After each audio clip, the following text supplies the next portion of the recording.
Hello, everybody. Hi. Good day, sir. Where did we leave off in the last episode? We left off at the house of the sheriff, and it was across the street from 1213 Emerhurst. Yes, across the street, not at. Where did I put my notebook?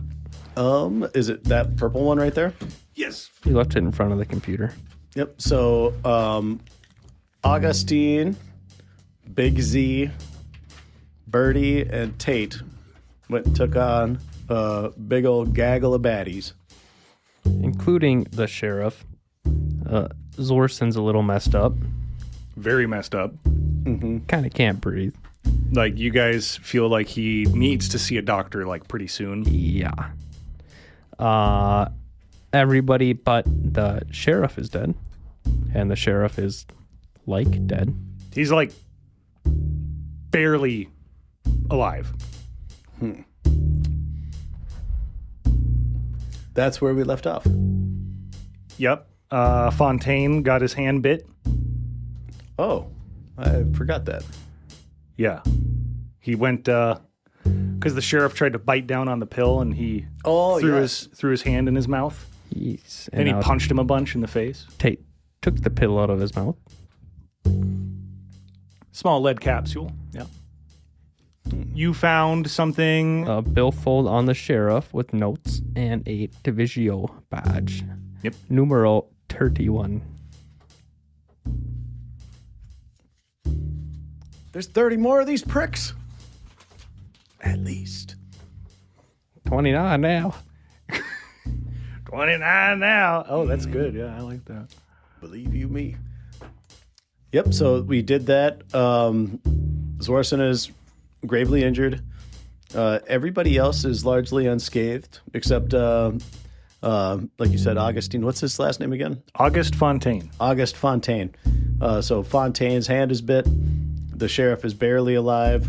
And all of his cronies are dead. Yep.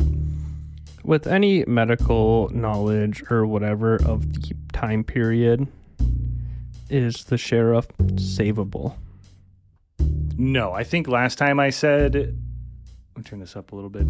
He is like death's door, right? He might be alive for another like few hours, but there's no saving him. He's taken a bullet to the stomach. He took a bullet to the thigh. He took a beating to the head. I'm going to carry over a roll from last episode. I think you rolled like an okay medical check of some kind, right? Like a first aid or something? Yeah.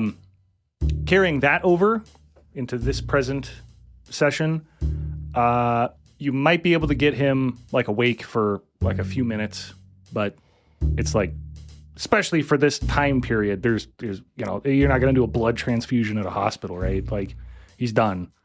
You're not going to do like in-depth surgery to his fucking intestines and pull out the bullet fragments. This guy's like, he's dead. I mean, this is the world of the occult. Mm-hmm. Well, speaking of the occult, Birdie is going to reach into his breast pocket and pull out the last infused green gem. He already gave it to Zorson. Damn it. He threw it on him last episode. He said, because Zorson was like on the couch, like, and he was like, here, might be the wrong time of day, but hope this helps. Yes. Okay. And there were no gems on the sheriff or any of his lackeys. They have found none. Birdie, why don't you search the house for any of those gems quick? I'm on it. Yes, sir. I'm on it. Maybe out back. Optics fried. Yeah, I heard that right away. Maybe out back if there's anything that they were digging lately. Yeah, I'll do a good search in here. And keep an eye out for any other stragglers that may or may not be around. Birdie's going to go. He's going to start methodically searching the house from top to bottom, and then after that, the yard. Is Fontaine and Zwarson still there?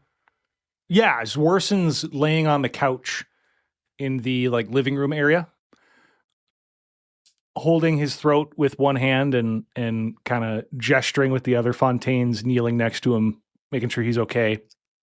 Fontaine, you think you could get him to a doctor? Yeah, I can get him.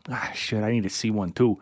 He shakes his hand, which has, big teeth marks and blood oozing down. Not like gushing blood or anything, like a teeth, a jaw bit down on his hand. Let me wrap that for you quick before you go, though. Thanks. And Tate will just wrap it with gauze so it doesn't bleed everywhere. Appreciate it. Yeah, how about I'll take him into town right away. You guys search the place. I'll be straight back. I'll just take a few horses with. Sounds good. I think we'll be here. Yeah. See if you can't make it back for this one. And Tate will nudge his head over at the sheriff. How much time you think you got with that one? A few hours if we're lucky. More if the gems somehow work. All right. I'm going to take Zwarson here. I'll be back. Well, maybe I wait with him. Yeah, you should. Meet me at the hospital. Doctor, whatever. All right, yeah, we'll find you. Whatever the nicest one is in town, that's where we'll be. I don't know what it's called. But, All right. Good luck. Thanks. You stay here with them. I'm going to start upstairs. Works for me. Tate will search just the surroundings of the room that they're in, too. Roll your dice, gentlemen. 95. Over 73. Fail. 44 under 67. Critical success. Really? Yes, sir. Fontaine leans down, gets Zwarson up, right arm around his shoulder. He takes him out to the carriage, puts him in the back. He's still got his gun in his hand. And even when he's on, when he's on the cart, it's right there on his thigh. He's just holding it there. He's not letting that thing go. There's dust floating all around, particles illuminated by beams traveling through holes in the walls, bullet holes, coming in, going out, broken glass, crunches underfoot. In some areas where there's more blood, the glass sticks to the bottom of their boots for just a moment before falling off. Birdie, you're searching the upstairs? I'm starting upstairs, yes. And you're downstairs? Yeah. Staying where I can see the sheriff, though. The upstairs, Birdie, seems to have a couple... It has a couple, bedrooms. This is a big-ish house, not huge, right? But a couple bedrooms. Each bedroom has a few beds.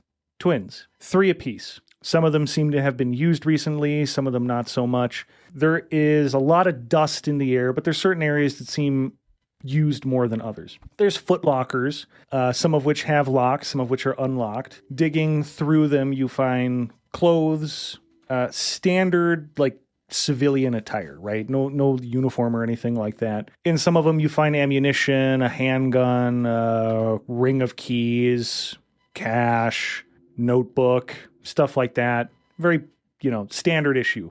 One of the rooms is kind of an office space where there's notebooks, journals, but none of them are filled out. What was your roll? It was 95 over 73. Fail. That's what he finds. Birdie will sift through the notebooks and the lockers, and he's gonna do a thorough job. Yeah, but yep, that's what he's doing for a while. It looks like a staging area for a small group of people that are posted to it. You know what I mean? Mm-hmm. In the basement, or not the basement, I'm sorry. In the first floor, Clay is searching. There's a dining area, a living area. There's the kitchen. It's fully stocked with pots and pans and plates and silverware and all that. It's all very utilitarian, very basic stuff, but it looks like this house would be able to hold, a family or a handful of operatives. One of the rooms that he finds is a it looks like a work area. Like there's a tool bench and toolboxes and whatnot. There's a little bit of scrap here and there. There's a little bit of dirt on the floor. Looks like this is used semi-regularly, but there's tools, right? There's some shovels, there's some wrenches, some old-fashioned screwdrivers, right? Hand crank drills. He goes to grab one of the handles of a screwdriver. He grabs one of the screwdrivers. And back then, they didn't have like the flat sides. You know what I mean? They were kind of just like, it's just like a ball with like a piece of metal sticking out the end of it. He's looking around and he just grabs one of these and looks at it. And he sees a little bit of a line around the metal toward the base. And it makes him think. He grabs it and realizes it's loose. The handle is loose a little bit to the screw. And he pulls it out. This ain't right. And a small piece of paper rolled up, coiled up inside the handle, falls out. Opens it up and reads it. It is a cipher, like code. Looking at it, he feels like he could decrypt what they found on the sheriff in his billfold. Think I have a little something, Birdie. Tate's yeah. gonna head back What's to the that? sheriff. Heading back to where the sheriff's at and taking a seat, he'll pull the notebook out. The sheriff is like breathing, but it's slow and labored.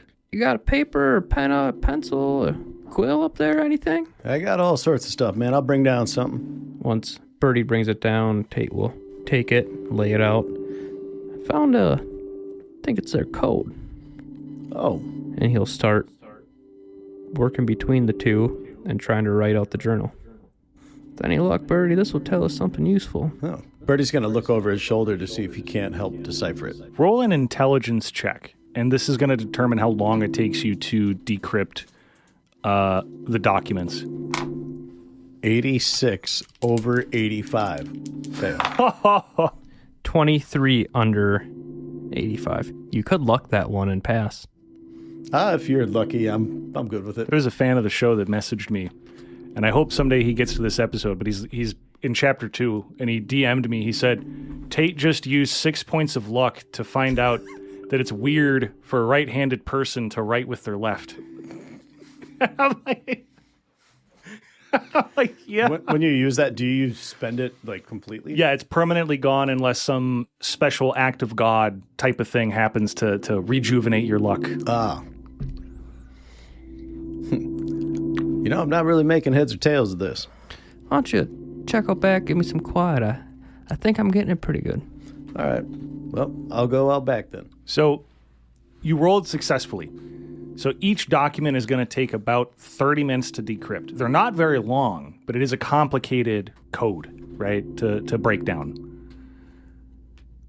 Yeah, I would have beaten a hard check. I'm not giving you a bonus. I rolled very good. Maybe I give you a bonus. Give you a little bonus. 60 seconds. Taken off. Taken off of each page. Oh, yeah, there you go. Takes you 29 minutes. So there's you imagine playing a game that crunchy where that 1 minute matters that much?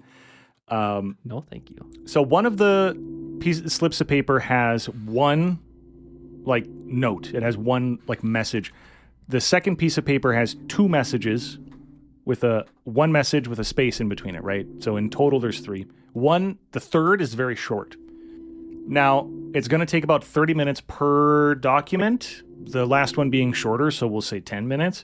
So that's 70 minutes right there. He starts with the shortest one. 10 minutes go by. Shipment received. Funds inbound. Send confirmation of next shipment. Then he works on to the next shortest. The sheriff gurgles a little bit.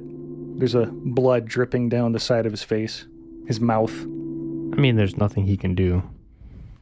So he just maybe wipes some of the blood, sees if he's waking up. He's choking on the blood right now. Oh, because his sure. head is upright. Yeah, then he puts him in a position and tries to clear that. Okay. Glad you thought about that before. Well, you just said just gurgle. I mean, Well, because you gotta check on him, right? You don't check on him, there's consequences. But you checked on him, so there you go. Turn his head to the side, kind of wipe his blood a little bit. 30 minutes go by. Message 2. Be on lookout for a man. Calls himself J. Calloway. Leader of growing organization. May be of interest to us. Reported to be tall, southern accent, pink flower on chest, white attire. Potential risk, high level. Notify Div 10. Can you say that over slowly? Yeah, when he's done writing, I'll say it again. I got it. You got all that? In Spark Notes. All right. I'm gonna post this in our like OPP Discord, or I'll just email it to us, whatever. But Okay. I'll say it again for the audience. So cut that last slow bit. But be on lookout for a man. Calls himself J. Calloway. Leader of a growing organization. May be of interest to us. Reported to be tall, southern accent, pink flower on chest. White attire. Potential risk, level high. Notify Div 10. That is the same guy that gave the books. Tall man, southern accent, dressed white. Same guy in the book that gave the book to that kid. Cody's smiling like I actually put something together for once. You're smiling at me because you're proud of yourself for putting that together. When I heard J. Calloway, that was super familiar. I was trying to think of where that was from. I don't remember where the J. Calloway was from. It just sounds really familiar, but I remember the description. I don't think I've ever said that to you guys before. I don't know. It just sounds really familiar. Well, Could be like deja vu or whatever that stuff's called. 30 minutes go by. That's your message. Third message, final one. The sheriff's still doing good? Ish. He clears it again. Burps him a little. Oh, third message, final one.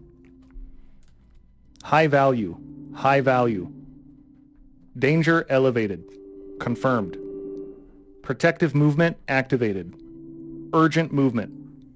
Standby. Visitor likely. Black feather. Roll. Does that mean anything to you, Birdie Johnson?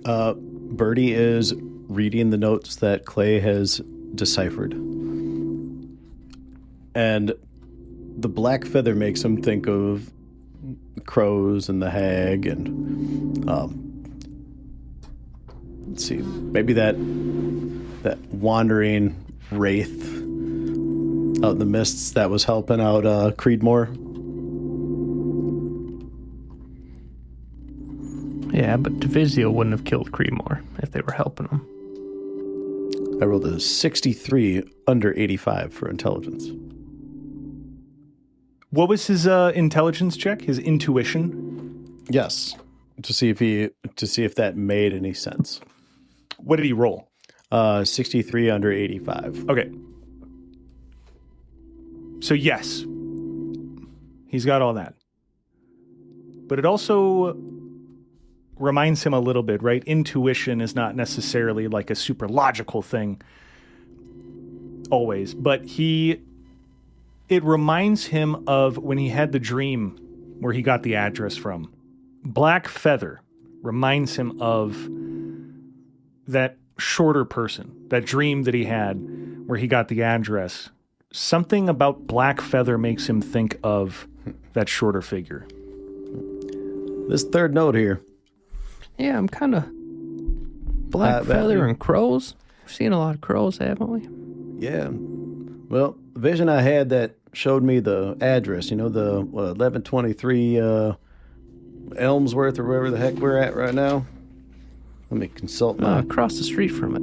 Yeah, Amherst. 1213 Amherst. Well, that vision that I had, I saw the sheriff talking to a shorter fellow that kind of seemed to be wreathed in black a bit. And I don't know, reading that note kind of makes me think of that person. I think they might be talking about them. If I'm looking at this right, Tate still looks over at the sheriff real quick, looks back. If I'm taking anything out of this, the black feather and the crows, that's Divisio. So you think the crows are Divisio? This one here says Div 10, and I'm thinking most of these letters coming from the same person because it's the same cipher. And if I'm looking over here, this J. Cutler fella, Calloway? J. Calloway, tall man, dressed in all white, southern accent. The flower on his lapel? That's the same guy that gave that magic book to our buddy from a few weeks back. Oh, yeah, out in where were we, Michigan? White Round. Yeah, White Round. In White Round, Michigan. Mm-hmm. And now putting a few things together with it, when that boy that got that book was hiding out in the woods, the crow told me where he was at. So you think... I think we're stuck behind some sort of triangle here, at least last episode. At least last investigation, where this Cutler fella, Calloway fella, that they think is super dangerous, and I'm led to believe the same, appeared and gave a book. Divisio assumably didn't have anybody in the area and was leading us on the chase to stop him. So you think Divisio was pulling our strings? Not our strings, but I think they were using us because we were there. Well, wouldn't that be the same as pulling our strings? But now we're on to them a little more so. I think the reception that we got at this house wasn't because the CPMP You think it was... or the other guy was here. I think looking at this, danger imminent, prepare, whatever. Right, that was probably pretty recent. Same with your vision. So you think these fellas up here in this house were preparing to meet Calloway? And I think Calloway might still be on his way. So not only do we got a big pit of nothing spitting out evil gems and a bunch of other hoodoo over at Sierraton. Over at Sierraton. But we also got a third party here. Is Divisio a part of Sierraton? Are they for it or against it? Is it a third party? I think they're working with it. Okay, so... They're buying what they're selling and leaving them alone in the meantime. Okay. It's its own ecosystem of sorts, I think. Well, we do know that Divisio up at Apollo's Cradle, we're looking to harness the power of them floating orbs, putting out all the heat. Now they found something else. Now we find another resource that they're tapping into. So if we think about Divisio in a certain light, they are an organization out looking to harness the potential of a bunch of these, metaphysical phenomena. And this Calloway fella is looking to, I don't know, spread something. Spread evil? Or maybe create people to his cause? Because it says he's got a growing organization. So maybe this Calloway fella is a part of a different organization like Divisio, but maybe with different goals in mind. I think Calloway's leading his own organization. Well, let's read these in order, right? First one's just about receiving a shipment, payments inbound, sending funds for next shipment, right? That's just a what am I looking for here? Like an invoice / pack and slip almost, right? Like a receipt. Just some communication back and forth. Yep. Second one, be on lookout for a man calls himself J. Calloway, leader of growing organization. Now, could that organization have spawned from Divisio? Is it completely independent of Divisio? There are a lot of questions we don't know the answers to. Being on the lookout, I'd take it independent. So if you look at this last one, that he's expected, danger's imminent, I think they're scared of this Calloway fella. Makes you wonder what happened for them to feel that way. If he can get that magic evil book, that demon book from last time, so easily and give it away and teach someone how to use it, I think he might know a little bit more than what this pistol here can do. You noted on this earlier, the crow helped you track down the kid. Yep. And Calloway, presumably, is the person who gave the kid the book. Yep. What is that? That's implying something there. Yeah. Why would they have me track down the kid if they were the ones that gave him the book or were working with Calloway? So based on that, I think it's a safe assumption to say that the crows and whatever association is with them, which may or may not be Divisio, are not working in alignment with Calloway and the haunted books. Absolutely, and I think we're in a place where we've seen enough. We don't need to really make assumptions as much. More of educated guess. That's right, we got a hypothesis. Because when we were going to the farm, right? Why was that crow telling me not to go? Because it was trying to protect the interests of Divisio. Makes sense to me. See? And who was the extra there that our Grimoire's friend told us about? Hey, and you remember out front of the restaurant when those members of the gang were messing with their Watching us? buddy? And I think and then I that do. crow came and slammed down into the ground as like a distraction. I think I do. I mean, either A, that crow was sent down there intentionally to pull your attention away, or maybe that was the actions of Calloway as well. Maybe Calloway's already here.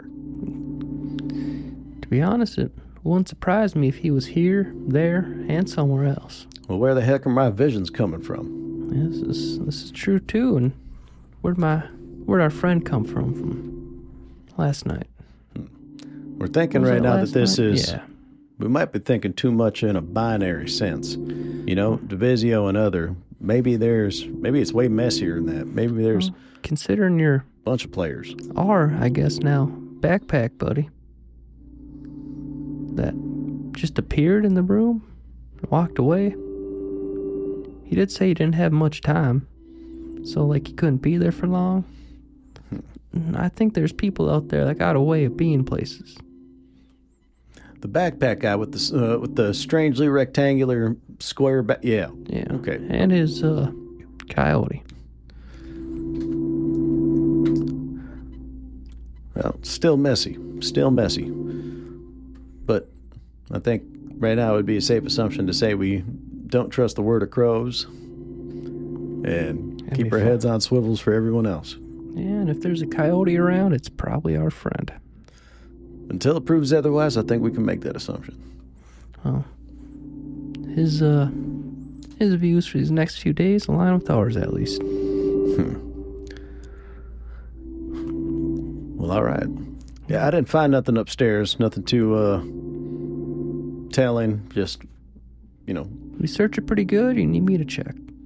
I mean, I gave it a good once over, but, you know, hell, second set of eyes wouldn't hurt. I can keep an eye down here if you want to go. Yeah, make sure he doesn't choke on his own tongue again. I got him. Tate wants to check there, upstairs, and outside. Because we found gems buried before. Okay. I will say, in the interest of time, that what time would it be? About right now, in game. I believe We waited for Zwarson. Yep. But that was like midday. So, right, I'm getting the vibes Early of like afternoon. Yeah, 3 p.m. You guys traveled. You had to travel to the house. Yep. Had the firefight. Decoded the thing. And it's been roughly an hour and a half since August left. Yeah, searching. Searching the place probably took at least 20 minutes right there. Let's say it's like 3:30. Done. Cool. Right? Is that fair? Yeah. No, 3:29. Okay, fine. It's 3:31 Damn. and 2 quarters. He took a minute. I take a minute and I giveth. I giveth and I taketh. But 1 minute. Pray Nothing I do more. not alter the deal further. Nothing less. Okay. That was a really good conversation, I think. So, good job, both of you. Good chat. It's really nice seeing you guys put. I mean, we're culminating all 55 episodes. 55 episodes, by the way. Mm-hmm. Do I find a gem or not? In the interest of time, as you just said. Oh, yeah. I did say that, didn't I? Roll another search check, whatever. 25 under 67. Outside, he finds some freshly moved dirt. This lines up with the little tool room that he found. Some of the shovels had dirt on them, right? There's dirt on the floor. He'll use a shovel and dig the area. He also searched upstairs. I'll say he started with the upstairs. He found everything that Birdie also found. You know, he also found some weapons lockers too. One of which has... One of the weapons lockers has... It can hold 4 rifles. There's one missing. Then he finds the shovel, starts digging. Meanwhile, the sheriff and Birdie... The sheriff's breathing is starting to slow. His heart rate is starting to slow. He looks very, very pale. He looks like he could go at any minute. Hey, Sheriff. How hard are you trying to... You're trying to, like, wake him up? Yeah. How hard are you trying? I'm not going to slap him, but I am going to snap my fingers in front of his face, and if that doesn't work, I'm going to pinch his nose. Sternum rub. Got your nose. Like, Okay. Yeah. Right? Yeah. Birdie, roll a luck check. Not an intimidate? I'm cool with either. Scared me to death. Scared me to life. All right, luck check. Here we go. 56 over 44. Fail. You can use luck to pass. You can't use luck to pass your luck. I don't think. The rules lawyer in the audience is like, actually. Okay, so Birdie snaps. Hey. Hey, Sheriff, come on now. This ain't no shut-eye time. Got a couple questions for you. Doesn't work.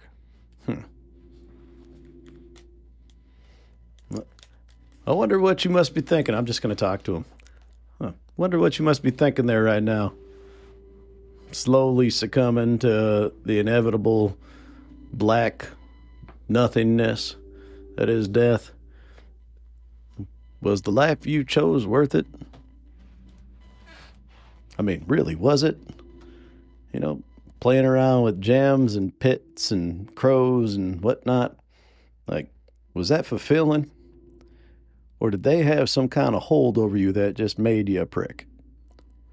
Because, I mean, you got to ask yourself, right? You know, when the tab comes, right? Like, was it worth it?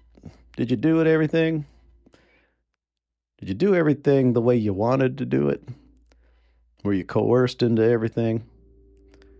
Were you truly the master of your own domain, or were you just somebody's pawn? Hey. Yeah, I figured. You seem like a pawn to me. His eyes flick open for just a second. And then he starts to kind of shake a little bit. Looks like you're there now, bud. Birdie's gonna roll him to his side a little bit.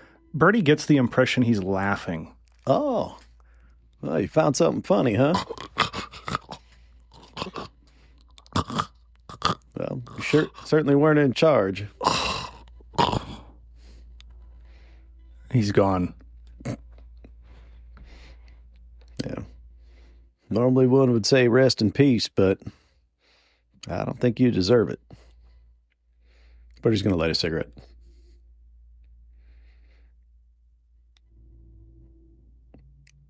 Outside, Clay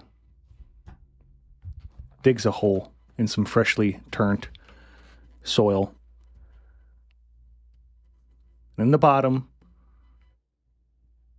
of a small pit, he finds nothing. And a slight, cool breeze creeps through his hair. And that's where we'll end this episode. Cool breeze.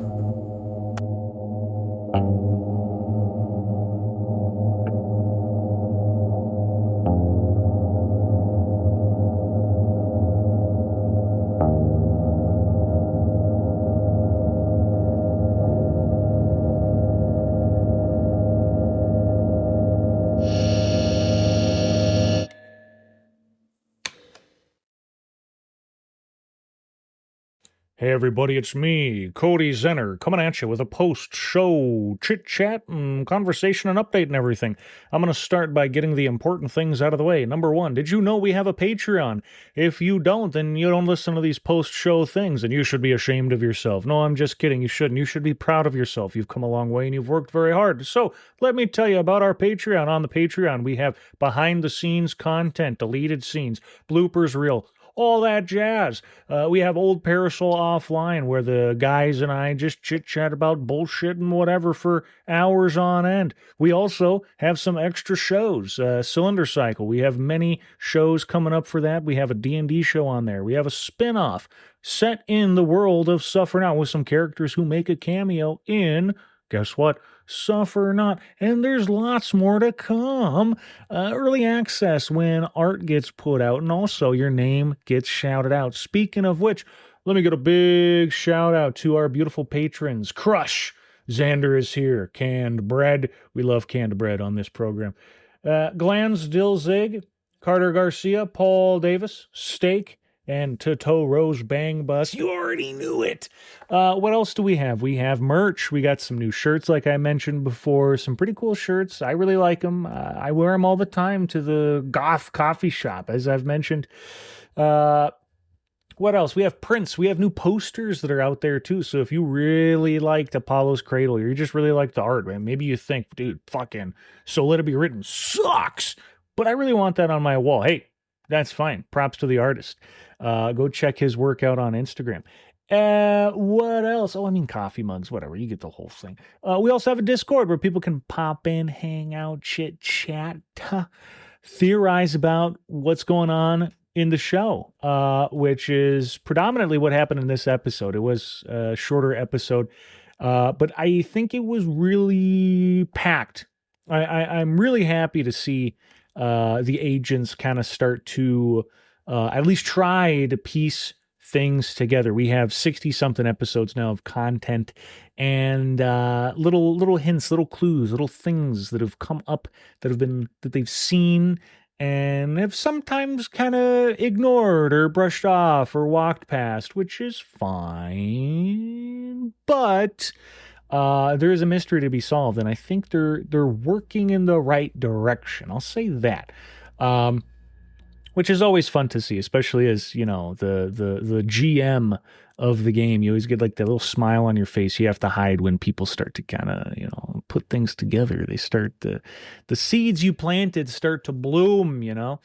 But besides that, what else is there? Well, I'll tell you, the lady and I went and did a very fun thing over the weekend. Not only did we go bowling with the friends, which of course you have to do that, but we also went to this like spiritual, like little festival thing. I think it was called Insomnia Salon, and it was really cool. It took place on an island in the middle of the Mississippi River.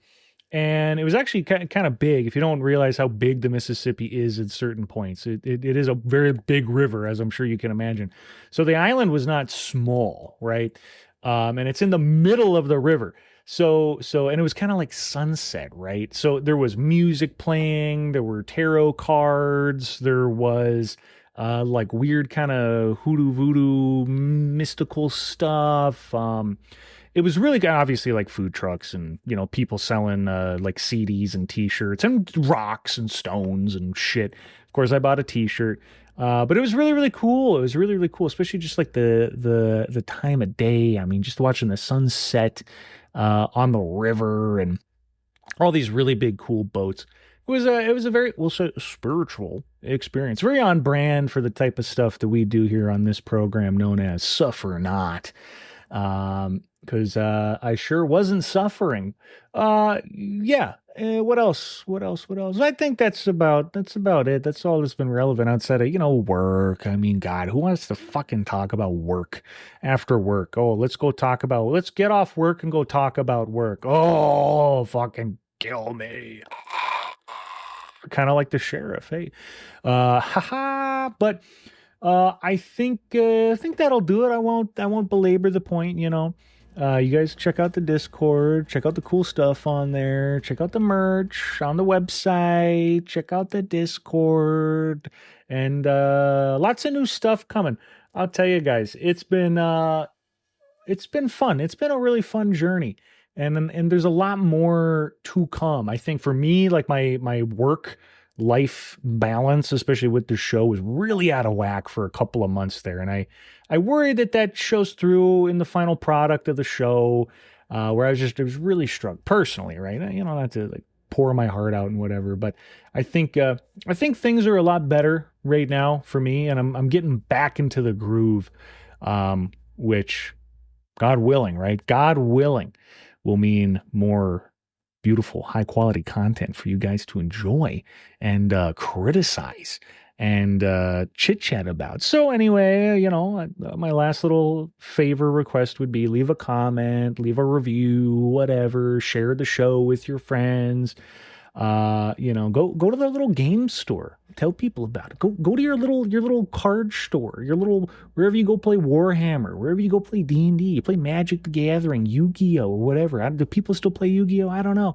Go kick in the door with your frickin' steel toe boots and you say, everybody, and you tell them about the show in great detail. Just enough to get them interested in it, but not too much to spoil everything. Nobody likes a spoiler. Okay. Anyway, I will let y'all go. Have a wonderful, beautiful, amazing rest of your week. We'll be in touch.